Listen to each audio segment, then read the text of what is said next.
نستعين وصلى الله على سيدنا محمد وعلى آل بيته الطيبين الطاهرين.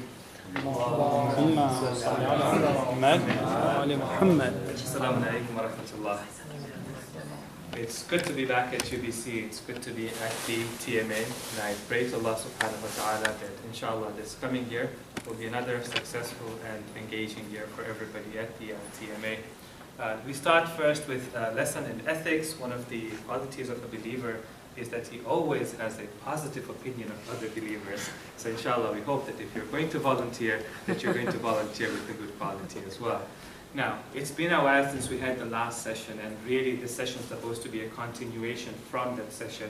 I see some new faces, and maybe some of you who were there in the last session, a lot of the material that was covered there was also forgotten through the summer. So today I'm going to be reviewing quite a bit. The reason I'm reviewing quite a bit is because the material I presented was fundamental material, not only that I need for today's session towards the end, but also for the next 1 or 2 sessions. And really, I know the question is it possible for us to know God? And even though I'm dealing just with that question, my purpose is not just to answer that question, but my purpose is to empower you with some of the tools that you need to be able to not only analyze that question, but analyze any other question that you also come along later on. Now, one of the discussions that we started off with last time was, is it possible to know God? Does God exist? And most importantly, can you prove the existence of God?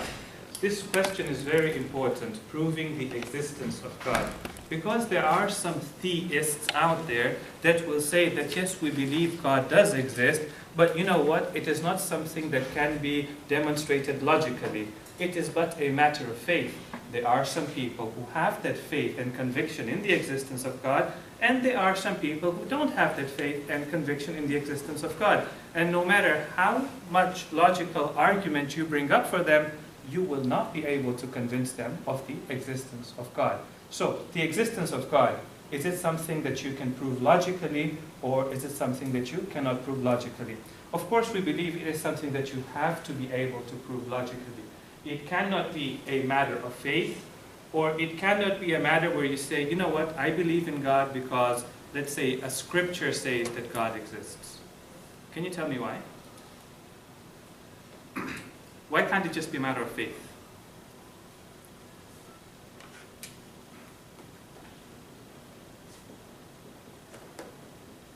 You can't understand it, you just have to have faith in it. What's wrong with that? You should have a reason to have a faith. Why do I have to have a reason? Why? Yeah. Because it's based on the logic that... Well, why? That's my question. Why does it have to be logical? Why can't I just go up to somebody and say, you know what, just believe in God, and when you do believe in God, when you have that faith, you will know that God exists. Well, you won't, actually. But then... Perhaps, yes? Because God has always taught us or to question things, right? Now, that's a very cyclical argument, because you're telling me I should, God has taught me this. I don't even know if God exists. Okay, so Yeah. I can just say, as human beings, we have a need to question everything. Okay, yeah. Well, there are different arguments you could give for that, but one of the things that, I could say is, the next thing you know, I could come and tell you that your God is a 3-headed dragon. And you will say, well, what logical proof do you have for that? And I'll say, well, just have faith in it, and you'll come to believe in it, right? I could pull off anything if I don't base myself on logic and rationality. Secondly, why is it not enough to say I believe in God because, let's say, the Bible says so or the Quran says so? What's wrong with that argument? You don't believe in the Quran in the first place. Okay, yes. Same thing, right? So in terms of logic, what is that called? It's called a cyclical argument or a vicious cycle, right? How do you know God exists? Because the Quran says so. How do you know the Quran is true? Because it's the word of God. How do you know God exists? Because the Quran says so. How do you know the Quran is true? Because you can keep going over and over again, correct? So we have to be able to demonstrate the existence of God in a very logical manner. Not only the existence of God, but all the primary principles of our faith. The belief in God, the attributes of God. The existence of God is one thing, the attributes of God is another discussion. The belief in prophets, and the belief in the day of judgment or the belief in an afterlife, all of these have to be demonstrated logically and rationally. Now, there are many proofs for the existence of God. In fact, if you just Google it or you pick up some textbook, you'll see that there are about 8 to 9 different proofs for the existence of God. I don't want to cover all of them, and of course, all of them don't have to be correct. Only one of them has to be correct, and that's enough to prove the existence of God. Inshallah, this week and next week, and not next week, but next month and the month after, we want to look at 2 proofs. The first one we looked at last time, it was known as, in Farsi, it's known as Burhan al-Nazm, or Burhan al-Nazm, in English known as the teleological argument. Teleos meaning purpose in the Greek language, or also known as the argument by design.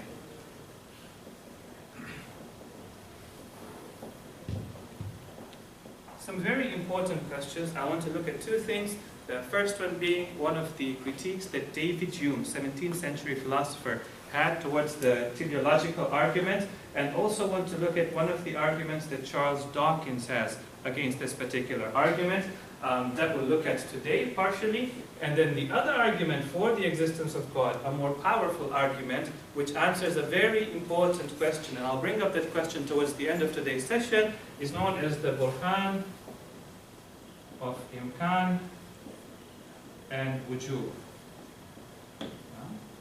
The argument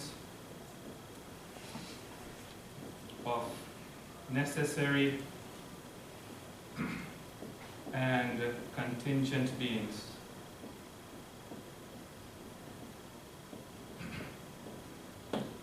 One of the objections raised by Bertrand Russell, 20th century English philosopher, against the existence of God is answered by understanding the argument of necessary and contingent beings. However, whether you're looking at this particular argument or you're looking at this particular argument, both of these arguments are demonstrated using one particular philosophical tool. And that philosophical tool or logical tool is known as a syllogism. Anybody know what the word for a syllogism is in Arabic? Or in Farsi? If A is B and B is C, then A is C. What do you call that in Arabic? Tasalsul. That's a chain. Yeah, and if C is D, D is D, okay.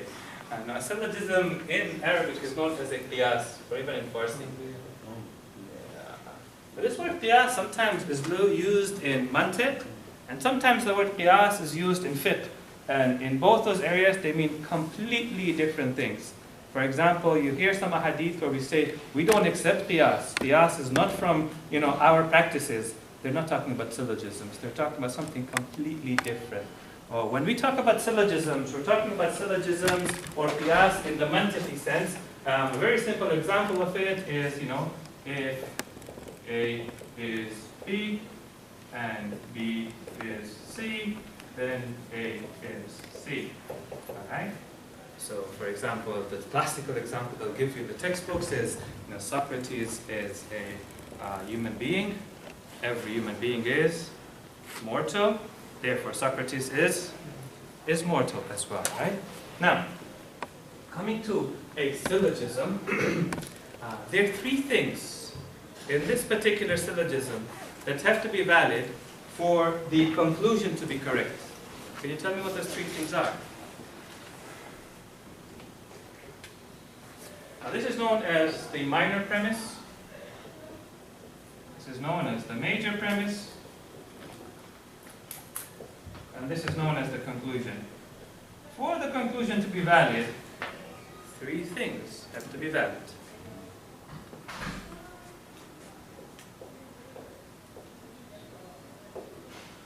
Minor, major. Okay, good. So minor premise must be valid. The major premise must be valid. What else must be valid?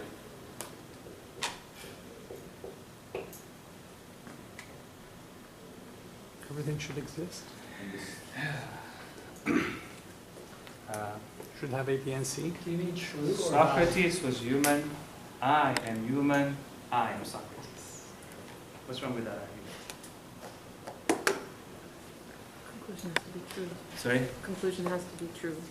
Well, yeah, but what makes the conclusion wrong in this case? Do you mean true or valid when you're speaking of the premises being valid?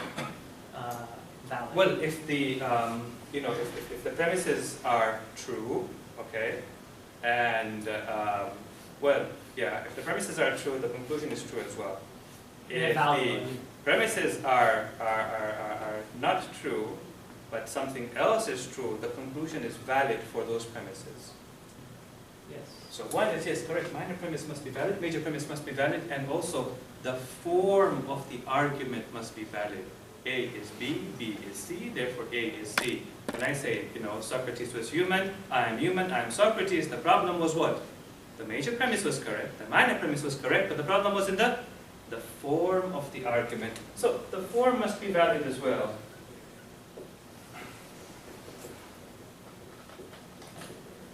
Brings us to a very important conclusion over here. Every argument has what we call a madda, a substance, the content of the argument, and every argument also has a surah, which we call the form of the argument. For the argument to be conclusive and valid and true, the substance has to be valid, the form also has to be valid. All right.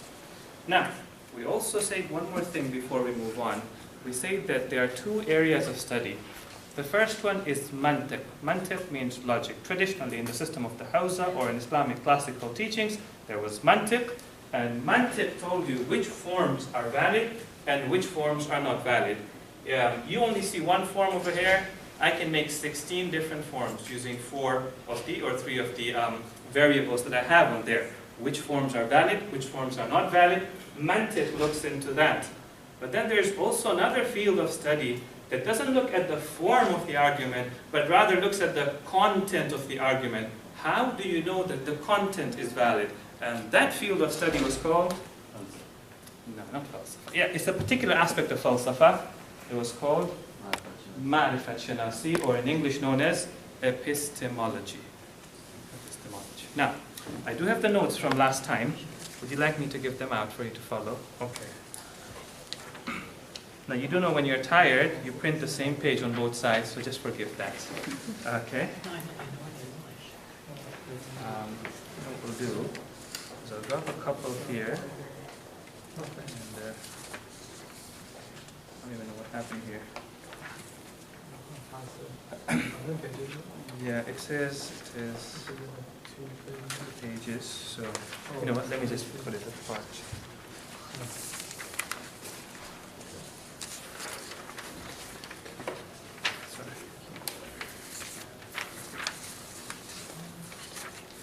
These two, these two, these two, these two, these two, and I still need a second page. you need a second page. This must be your copy. Right. Okay. All right. Now the notes are not in any particular order. I have reviewed the notes, so I'm presenting with a different order. But just in case you go home and you're wondering what I was blabbering about, then you can read those notes and you would understand, hopefully. All right. One more thing before we move on to today's discussion is we also say, in terms of the content which is valid, we say a premise is valid if it is made of valid arguments or it is itself self-evident. All right? So for example, if I have a premise, an argument, I can prove it usually using an argument. A is B, B is C. It is the conclusion of an argument. But not all premises are like that. And they can't all be like that, right? Because you have an argument, you rely upon, let's say, a syllogism to prove that argument. That syllogism has two premises in it. Suppose those two premises are proven using two other syllogisms. At some point, as you go back down the chain, it has to stop somewhere where the premises are not proven using syllogisms. Rather, those premises are your building blocks In mathematics, you call them your axioms, right? Your primary premises, which don't have an argument to prove them. They're just self-evident. Now, these self-evident arguments, according to logicians like Aristotle and Ibn Sina and Farabi, they say they are of 5 types. I don't think you have these in your notes, but you might just want to quickly make a point of them. 4 and 5. They say some of them are known as primary premises. What you call in Arabic awwaliyat.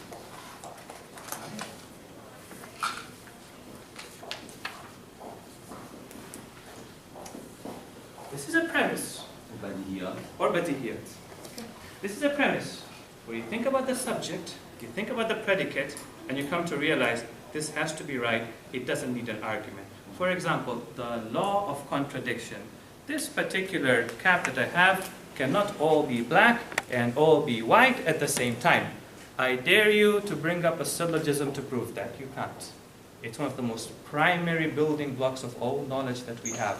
And it's something that you just, the moment you think about it, you come to realize, you know what?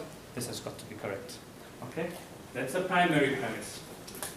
Second example that they give us is something that they call a fitriyat. Innate premises. Sometimes they're known as hadasiyat as well. A strong, educated guess. So strong that you become sure this has got to be correct. The example they give is an interesting example. You know Khwaja Nasiruddin at-Tusi, alright? Khwaja Nasiruddin at-Tusi was a great scholar, great philosopher, great ethicist, but also a wonderful mathematician and a wonderful astronomer as well, and a politician at the same time. We hear that Khwaja Nasiruddin at-Tusi got the Mongols who destroyed the library of Baghdad and burned it down. He got those Mongols to commission and pay for his astrolabe that he had, that is located somewhere in the Maragha astrolabe. Exactly, that one, right? Now, from the Maragha astrolabe, sometimes they used to look out at sea.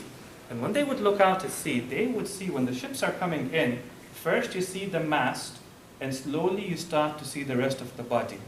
It wasn't the case that you saw the whole ship, a small, size of it, and then as it came closer, you start to see it bigger and bigger. From that, they came to realize that the curvature of the earth is not flat, because if it was flat, you would see the whole ship, a small size, and as it came closer, the whole ship, a bigger size. Rather, it is curved, and that's why you first see the mast, and you don't see the rest of the body, and as it comes closer to you, you start seeing the rest of the body. Now, when they looked out at sea and they saw this, they came to quickly realize within themselves that, you know what, this is a curve, a surface and not a flat surface, all right? Now, this is one of those fitriyat or hadasiyat. The third is something which is empirical. Empirical, all right? So, for example, when I look and I see this cap, it is black. There's no syllogism to prove that. With my eyes, I saw it is black. Or when I touch a piece and it's hot, there's no argument for it. Empirically, using one of the 5 senses, I came to know that this is hot, or this is red, or this is loud, or this is what they were saying, for example. The fourth one, and this is the most important one for me today, is something which is experimental.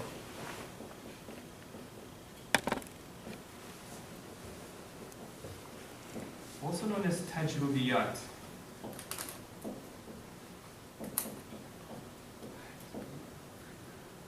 All of science is based on this. If you can't accept that using experimental knowledge we can know the world, then even science comes into question. What's something that's experimental? Empirically, you observe 2 things happening over and over again. You observe a cause and you observe an effect. Repetitively, you come to the conclusion that this is the cause of this effect. For example, empirically, you take different types of metals and you put them close to a fire or close to a heat source, and you come to realize that the metal expands. Right? When you do that over and over again, 100 times, you come to the conclusion that heat causes metals to expand. Where does that conclusion come from? Is it an awwaliyat, a primary premise? Of course not. You have to experiment. Is it a fitriyat? No, it isn't a fitriyat. Is it empirical? Well, part of it is empirical. You had to observe it for yourself, but one-time observation wasn't enough. You had to repeat it over and over again to come across this conclusion. All right? the cause, now listen to this very carefully, the cause has to be observed empirically, the effect has to be observed empirically, and the relationship has to be observed over and over, repetitively, for you to come to the conclusion that, this premise is valid, that heat causes metals to expand, for example. And the last one is unanimity. Unanimity can also bring about certainty within a premise. Right? For example, a guy walks in and says there was an explosion near the, the CME building. All right. One person comes and says it to you. You don't believe it. An explosion here at UBC. Which terrorist would want to target UBC? All right. And then another person comes in and says there was an explosion. You go, okay. There's a greater probability, a 60% chance. How about if 20 independent people came and told you there was an explosion near the CME building? At that point, you start believing in the premise that there was an explosion at the CME building. All right, so about 5 of them in total. But the most important one for me for today, this one, and this one, and this one. All right? Are we clear on this so far? That's a very quick review. All right, awesome.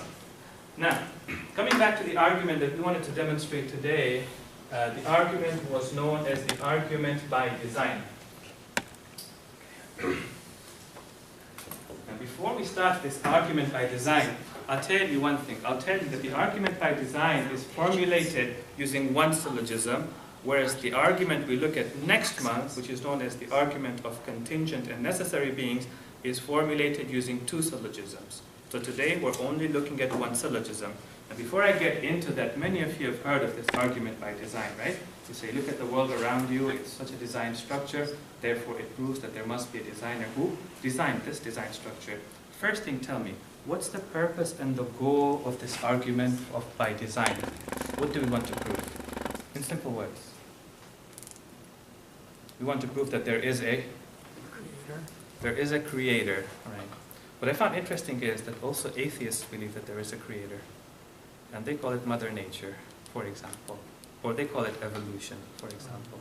So what's the difference between our belief and their belief? There is intellectual creation. Excellent. There is a sentient designer. There is a designer that has thought, that has its own will, that thinks for itself, that's an intelligent designer, and not just any mechanism that brings things into creation. So first thing that's very important to recognize, the goal in this argument by design is not just to prove the existence of a creator, rather to prove the existence of a sentient creator. And you had a question? No, just have a comment. Isn't it like the second thing that we believe in is the existence of a wajib al-wujud? I don't know how to translate it. That one will come to next month, inshallah. Oh, that's Because wajib al-wujud comes from the proof of imkan al-wujud. Oh, so Okay, so let's take it easy. Right. Alright. Argument by design. Burhan of Naz. You know what the purpose is. Now, let me just give you a couple of minutes. Why don't you draw up a syllogism for me, where the conclusion goes this way. Here's the conclusion. The universe has a sentient creator, or something like that. All you have to do is come up with a minor premise and a major premise for me. Remember, they both have to be valid, and they have to be in the right form as well. Shouldn't be too hard. If you've got one in your mind, just blurt it out. You're looking for minor? I'm looking for a minor premise and a major premise, both of which are valid, in the right form that I can come to the conclusion. Because look, if you come up with a major premise that is true, and a minor premise that is true, and they're put into the right form, nobody can escape from the conclusion. Whether you like it or not, you've got to accept the conclusion. If you don't accept the conclusion, not only do you question your belief in the existence of God, a person has to question his belief in anything and everything. Right? So say the world. Every system needs intelligent designer. Every intelligent system needs intelligent creation. Okay. And the world is intelligent creation. Yeah. Okay, so the world is, the universe is, I'll make it easier for you. You kind of got the order flipped, but we'll start with the minor premise. This is known as the Sughra, this is known as the Kubra. The Kubra is usually a kulli, it's a general Yes. statement. So the every will come here, Mhm. all right? Right? Every human is mortal, for example, right? The every will come here, but here, the universe is what? Is intelligent or? Don't try to use loaded words. Try to use a little simpler words. Because then you use the word intelligent over here, and then use the word intelligent over here, and it doubles up, and it becomes circular at a while. Harmonized? Okay, let's just say is a design structure, or has, I'm going to give you a simpler form. Let's start with the simpler form of the argument. You will see that the simpler form does run you at some point into trouble. We'll give you the more, subtle form of the argument. The universe has design structures.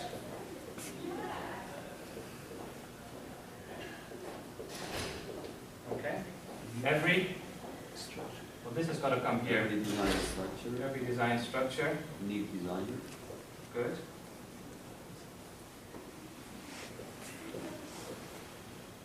Needs a Designer. sentient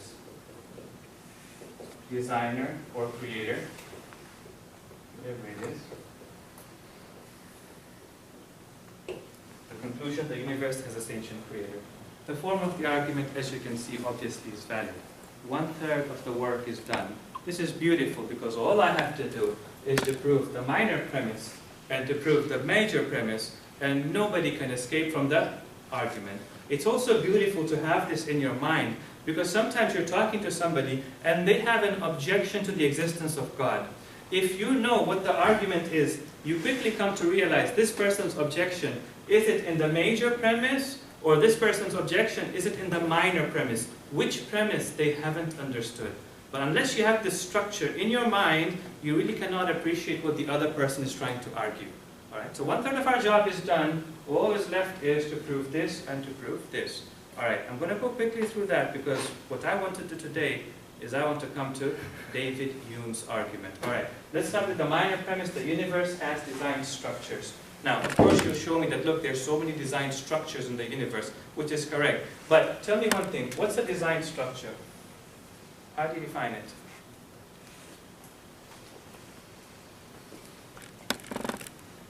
What's the difference between a design structure and a non-design structure? System, all of the components of the system are matched together and follow up the aim. All the components have a meaningful relation with each other. Just keep this in mind. What you're saying is correct. Multiple components. Right? You just can't have one thing, right? It can't just be like a rock or something. A rock is even multiple components in itself, but it can't be a simple thing. Working together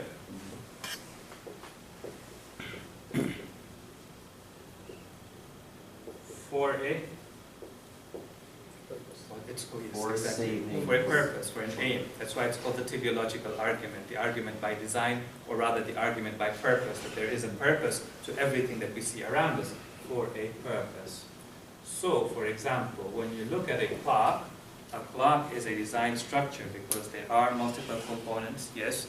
Do they work with each other? Yes. For a purpose? Yes, and the purpose is to tell time, for example. Now, when you look at the world around us, do you see design structures? Nobody can deny that you see design structures. You don't even have to look at the world around you. You just have to look within yourself. You look at your eye, you look at your ear, you look at your heart, you look at your body as a whole. These are all design structures. You look at the eye, multiple components, starting from the outside of the eye, going to the lens, the cornea, looking at the retina, the cones, the rods, everything put together, the electrical impulses, or the optical impulses, the way they're converted into electrical impulses, going into your brain, multiple components, definitely multiple components. Working together, well, definitely working together. For a particular purpose, yes, of course. The purpose is to be able to see, right? The same with the ear, the same with the rest of the body, the same with the forest, for example, the same with the solar system, multiple components, working together in tandem for the purpose of, subsisting life, for example, or, making sure there is the sun and then there's the earth and the two don't, for example, collapse into each other. All right, so the universe has design structures. There's no doubt about that the universe has design structures. Every design structure needs a sentient designer. Alright? Now, at first, this seems self-evident. Remember a hadith where somebody came to the sixth Imam and said, prove to me the existence of God. And the sixth Imam said to him, you see that boat that's over there? Let me tell you a story of how it came into being. The way it came into being was some planks of wood just fell off a tree, and they were just of the right size.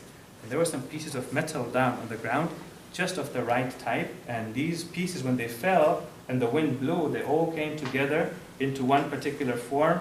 And you know, when the wind blew, even the metal pieces went exactly right in and made this beautiful boat that you see. And the man goes, that's a big story, you know, what a story that is. He goes, well, how can you not say you can't accept that, but you can accept that all the design structures that you see in the universe, they came into being all by themselves, right? So it seems an argument which is very much self-evident to us, all right? I want to point out one thing over here before I come to Hume's critique of the argument. Okay? One more thing over here that I do want to point out is every design structure needs a sentient designer. We don't say that the sentient designer has to be the direct agent. Okay? For example, a clock. It could be made by a clockmaker, all right?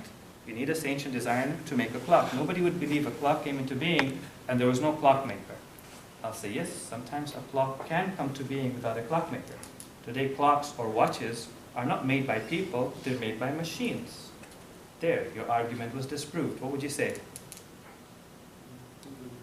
Who built the machine? All right, so who built the factory? I've got an answer for that as well. The factory was built by this mega factory that actually produces factories. What would you say? Who built that? Who built the mega? So at some point, it goes back to a sentient designer. The mind just doesn't accept that without a sentient designer, you could have this. Now, this is a very important point because sometimes somebody comes and says, well, you see all this design structure, it all came into being because we've got a factory called evolution or the mechanisms of evolution. And we say, not a problem at all. Evolution itself, is it like a design system? Is it like a structured system? Or is it an unstructured system? We all believe there are particular laws that run evolution, right? We're trying to understand those mechanisms. So indeed, it is a structured system. It is a design system. My next question is, who made evolution? All right. So the theory of evolution, I strongly believe, if it was developed within Muslim lands, it would never have caused any problems between religion and science. It's only because it grew up in the Western land that it has created all this big issue about, the existence of God and whether evolution negates the existence of God or not. For us, theory of evolution, from the perspective of the existence of God, is not a problem. It could be a problem from another perspective, which is the scriptural perspective, the genesis of man, right? Because we believe Prophet Adam was created by Allah subhanahu wa ta'ala, whereas evolution says, well, he wasn't created instantaneously, he came and he evolved from simpler life forms. Any case, so leaving that aside, every design structure needs a direct or an indirect sentient designer, all right? If you prove that, the universe has a sentient designer. So far, are you with me? We're still reviewing, all right? We're still reviewing. Now, I have a question. Yes, yes. Just this convention. So I'll be with you. Sure. Yeah, go ahead. The 5-point convention that you've adopted here. Yeah. What is the origin of that? Like, what school of philosophy? That would be Aristotle's school of philosophy. Okay. Of course, all the philosophers have their own slight, subtle different opinions. Some will say there are 5, some will say there are 6. They also add, for example, some of them hadasiyat. Some say no, it's just a strong fitriyat or whatever it is. Aristotle's school, which is known as the Masha'i school, the peripatetic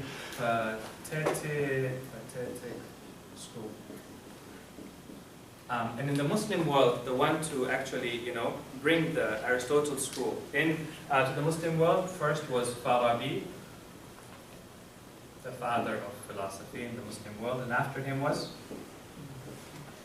Ibn Sina. Okay. Thank you. All right. Let's start with a simpler example, then we come to a more difficult one. And this example has its roots back in an Iranian tradition.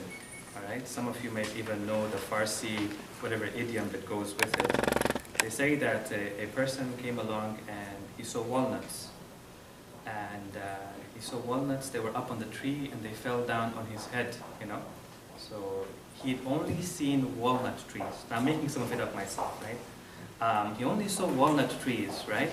So he said, well, you know, all the fruits that I come across, they all grow on trees. Right? Then he comes across a watermelon. And he's never seen a watermelon tree in his life. And he goes, I really don't want to ever pass under a tree that has a watermelon tree. Because, you know, if a walnut can hurt me a little bit, imagine what a watermelon can do to me, all right? Of course, watermelons don't grow on trees. They grow on vines on the ground, all right? Now, the point being over here, what this person did was, he only had seen walnut trees. And therefore, he made up his mind that, look, every fruit, not just walnuts, but every fruit has to grow on a tree. When he came across a watermelon, even though he didn't know where watermelons grow from, he said, well, this watermelon looks like that walnut, therefore this watermelon must also grow on trees. It's a fruit, like that fruit, all right? Hume says that's what you've done, actually. Now, of course, he doesn't know about this example that we're talking about, but Hume says this is what you have done exactly. What you have done is you've looked at things which are artificial, things which are man-made. And you've come and you looked at a tree, no, you looked at, for example, a car, you looked at a clock, you looked at a machine, and you saw that all these designed machines and components that we have, you came to realize that none of them could ever come into being without a sentient designer, all right? Then you took this particular set of examples that you had, and then you looked at the whole universe, all right? Now, the whole universe is not man-made, you say. It is made by some other being, you say, okay? You said, look, the universe is a designed component, just like these other artificially designed components that we have, and because these artificially designed components had always a sentient creator, therefore we also assume that the universe will also have a sentient creator as well. Because that's the same thing like the walnut and the watermelon, right? What you need to do is to look at a lot of watermelon trees, right? And say, look, the watermelon doesn't come from trees, it comes from vines, for example. Then when you come across another watermelon, you say, this watermelon must also come from a vine. What you need to do is to look at multiple universes, and if you see that all of them have been created by a sentient designer, then when you come across another universe, then you can tell me that that universe was also made by a sentient designer. But you haven't looked at the right subset. You just look at a very small subset, which had a likeness to the issue that you are looking at, and you applied whatever was here to whatever was there. There's a problem there. Did you understand the argument? Yeah? You said you got tricked. You looked at artificial things, and whatever you understood of artificial things, you used the same argument and you applied it to natural things as well. Your subset, the one that you studied, was of artificial things, not of natural What things. do you mean by artificial? Man-made things. Man-made? Yes. No, we're not looking only at like man-made things. No. How do you know, when we talked about this, every design structure needs a sentient designer. Oh, Where did you know that from? You knew that by looking at a clock. You knew that by looking at a car. You knew that by looking at a machine. You knew that by looking at, I don't know, a pen. These are all man-made structures. So yes, when you come across the next man-made structure, you can say, yes, it had to have a sentient or artificial structure. You have to say that, yes, it has a sentient designer. But you can't use whatever you've understood here for natural structures. For that, you have to open up a new subset. Look at all natural things. Show that all natural things need a sentient designer as well. And then you can prove that even this universe has a natural designer or a sentient designer. The argument has to be logical, because about the watermelon, it's not logical for a watermelon to grow on trees, because it would fall. Whereas what happens with the universe is... By the way, for watermelons, they don't grow on trees, but they are heavier fruits which have spikes on them that I've seen grow on trees.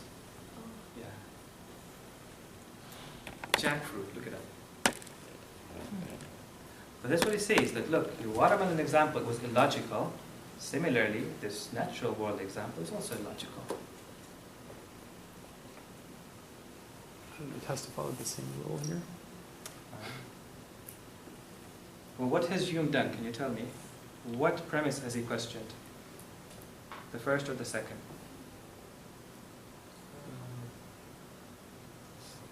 Well, obviously the second one is questioned, right? He's saying every design structure needs a ancient designer. He says, you've proved to me that every artificially designed structure needs a ancient designer, but where's your proof that every natural structure also needs a ancient designer?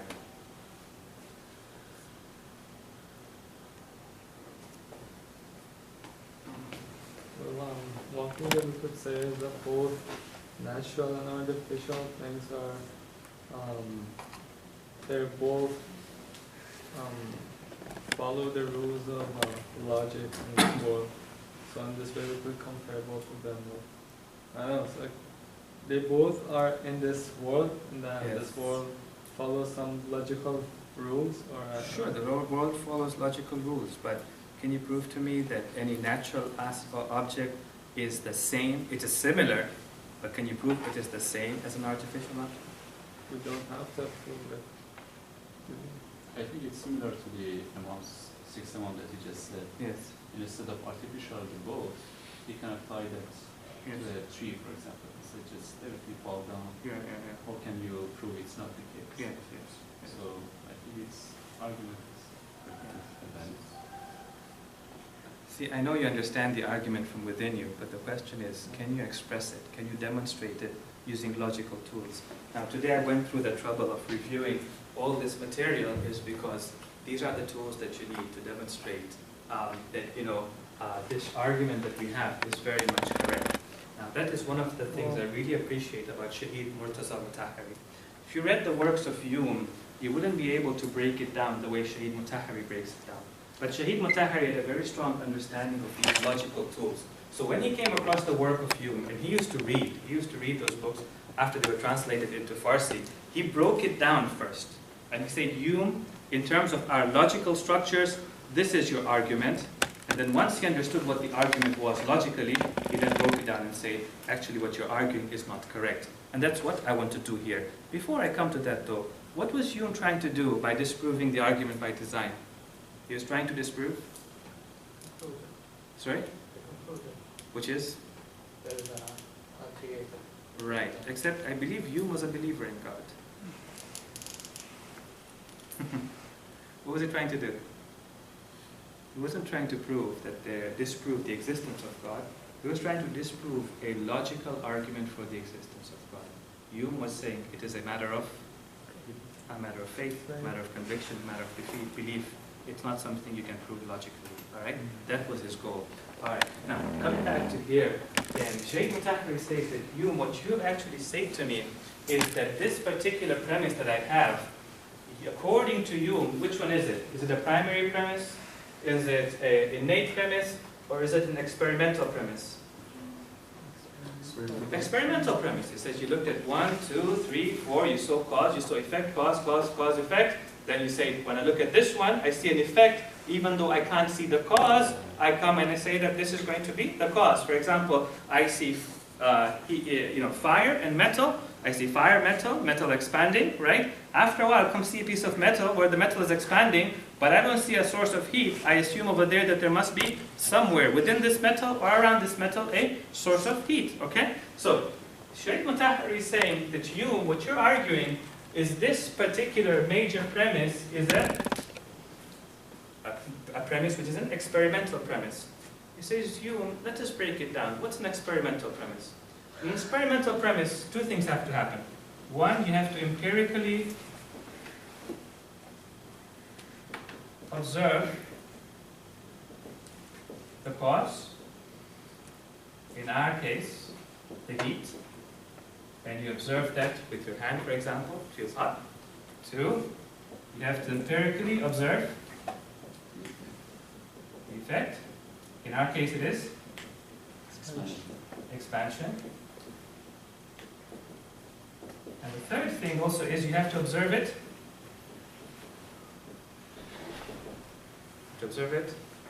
Repeatedly. Thank you.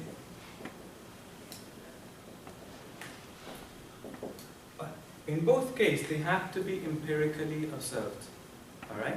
The heat has to be empirically observed using one of your 5 senses, and the effect has to be empirically observed using one of your 5 senses. Only when both the cause and the effect are empirically observed can you say that this is one of those experimental premises. All right? Okay. Here goes. Now, let's come to our major premise over here. We're not even looking at this major premise. Let's say we're not even looking at natural structures. We're looking at artificial structures. In an artificial structure, let's say you look at a cell phone, all right? Or one of these things, okay? What is the effect? The effect is a designed structure, which has a purpose. What is the cause? A designer, a human being, okay? The effect is a designed structure. The effect, can you observe it empirically? Purpose, is it something you can observe empirically? With which sense do you observe purpose? With your eye you observe purpose? With your hand you observe purpose? With your mind you observe purpose. So first of all, your effect is not even an empirically observable effect. Okay? 1. 2. What is the cause, you say? The cause is a human being, right? Not just a human being, but a human being who thinks, right? A sentient human being. Tell me, how do you empirically observe sentience? How do you know that I think? With what? With your eyes you see? With your ears you hear my thinking? Even if you cut me up and see my brain, all you see is my brain. How does that prove that I think? How does that prove that I'm sentient? It doesn't. It's only by looking at my effects that you come to realize that I am sentient.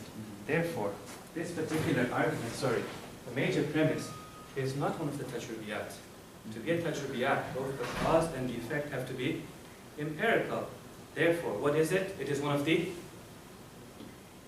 awwaliyat. And that's why all of you were telling to me, but no, we know this, we know this, we know this, right? Why were you saying we know this? You were saying we know this because it was one of the awwaliyat. And once it becomes an awwaliyat, it doesn't matter whether you're looking at artificially made structures or you're looking at naturally made structures. This particular premise will be true for all of them. In the awwaliyat, it doesn't take any exceptions. But in any case, what Shaykh Mutahari did was he clearly disproved the idea and the notion that Hume was trying to put across to say that this major premise is one of those experimental premises. And he said, no, it is not one of the experimental premises. But we still believe in it, we are certain about it, therefore it must be one of those primary premises. And if it is a primary premise, it doesn't matter anymore, artificial structures or natural structures, it requires a designer, a sentient designer. And what's the Hume's answer? What's the Hume's answer? Well, when you go, inshallah, into Barzakh, and in the Akhirah, you can sit down with Mr. Hume, and you can ask him what is his answer. Hume was 17th century philosopher. Shaykh Mutahari came 2 centuries later. Followers? Some followers. I'm sure they are. I'm sure they have some answers to it. But you know what? Let's not try and get too complicated here. Let's at least appreciate this point that we've made right now. Okay? All right. Now you see why it's important to understand Ma'rifat Shanasi and how you can break down an argument if you understand this. Okay. Now, before I move on, what's the time right now? It's already 6:10. All right. I'll give you an assignment, and the assignment will be sent out, inshallah, by email. I'm just going to read out for you a paragraph. The paragraph is by Richard Dawkins. Some of you must have heard of that name. Richard Dawkins, the writer of The God Delusion, the most famous atheist right now in the 21st century, a person by the name of Richard Dawkins. A very interesting interview online between Mehdi Hassan and Richard Dawkins, which was done by Al Jazeera, and you can find it on YouTube. Okay, so you might want to go online and read that up or listen to it. Anyways, Mehdi Hassan, Dawkins. All right. Now, I'll send this quote out to you and a couple of other quotes via email, but just listen to it. I want you to tell me a few things about it. Question one is Richard Dawkins in his quote. Does he question the minor premise or does he question the major premise? Two, how would you model Richard Dawkins' argument? The reason Shahid Mutahari was able to break down Hume's argument was first that he was able to model the argument, even better than Hume himself could have modeled the argument. Once he modeled it, he could break it down. All right? How would you model Richard Dawkins' argument? And then three, how would you respond to his argument? So let me just read out the quote over here. He says, "We humans have purpose on the brain. We find it hard to look at anything without wondering what it is for, what the motive for it is, or the purpose behind it. When the obsession with purpose becomes pathological, it is called paranoia reading malevolent purpose into what is actually random bad luck. But this is just an exaggerated form of a nearly universal delusion. Show us almost any object or process, and it is hard for us to resist the why question, the what it is for question." Now the first question for you, major premise or minor premise? What's he questioning? The The paragraph is not there, you don't have it. I'm just reading it out for you. We humans have purpose on the brain. We find it hard to look at anything without wondering what it is for and what the motive for it is or the purpose behind it. Minor or major? He's not questioning that every purpose needs a sanctioned designer. Richard Dawkins will come and tell you, I agree with you. Every purpose needs a sanctioned designer. But he says, show me purpose. It's your mind that is hardwired. We believe the mind is hardwired to see purpose. Not only I believe, not only the Quran says, but even recent research done, Justin Barrett, look up that name, all right, online. Even he argued, based on the studies that he had done at Oxford, that even children grow up believing in the existence of God because they are hardwired to believe that there is a purpose to everything, all right? So he says, I don't disagree that every design structure has a sanctioned designer, but are there design structures out there? Is there a purpose? So he's not questioning the major premise, he's questioning the minor premise, all right? Now the question is, how would you model his objection, and then how would you answer it? That's something for you to think about for next month, inshallah. Sallu ala Muhammad wa ali Muhammad.